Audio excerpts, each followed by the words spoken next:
fait, je voulais juste dire que, en dehors du gros avantage de la double diplomation, ce qui est bien aussi dans notre formation, c'est que on dispose de beaucoup de moyens qui sont mis en place pour nous, c'est-à-dire qu'on a une multitude de conférences qui sont organisées avec les mercredis Sciences Po.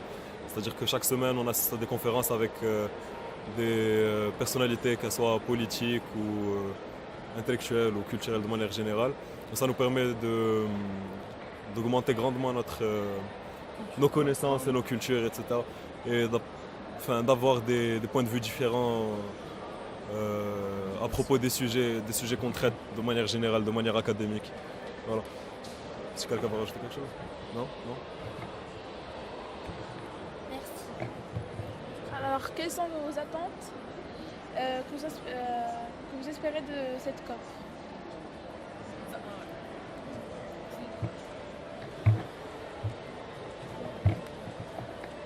Comme on dit à Paris, c'était les accords de Paris. Là, nous visons la concrétisation de Marrakech, c'est-à-dire que ce qui s'est vraiment passé à Paris, que les États puissent passer à l'acte, mettre des actes qui seront vraiment palpables et au bénéfice de tous pour la préservation du climat, que ça ne se résume pas seulement à des conférences.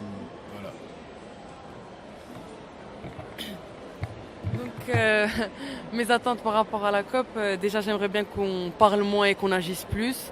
Et franchement, je suis très contente de pouvoir assister à la COP. C'est une occasion que j'ai jamais eue. Et je suis très contente d'être là. Et j'espère vraiment que les leaders et que les chefs d'État vont prendre en compte toutes les recommandations faites par le monde entier, par les ONG, par les jeunes, par les associations.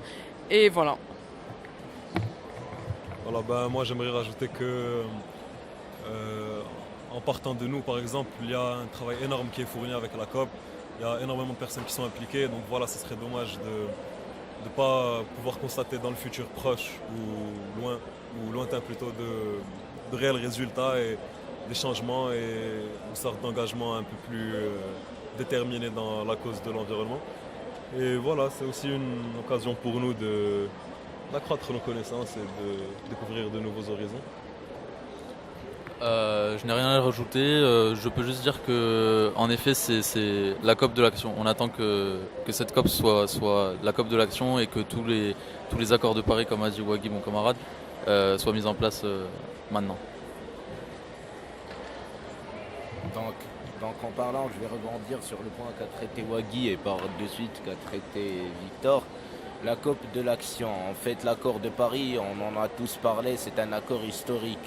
Mais la COP 22, là on est en pleine action. On essaie de concrétiser toutes les promesses mises en place dans l'accord de Paris.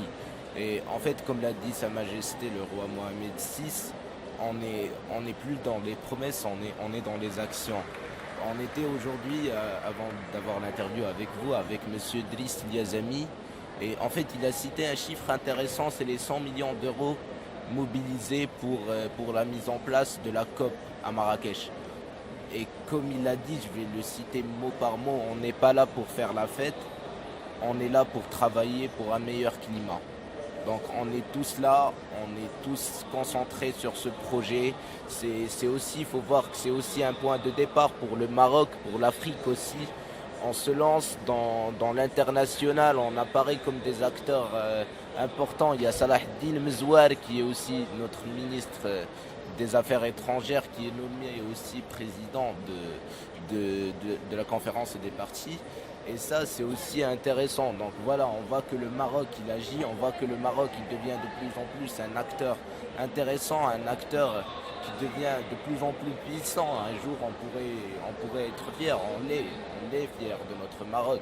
Mais un jour, on pourrait se lever et dire, voilà, je suis marocain et je l'assume.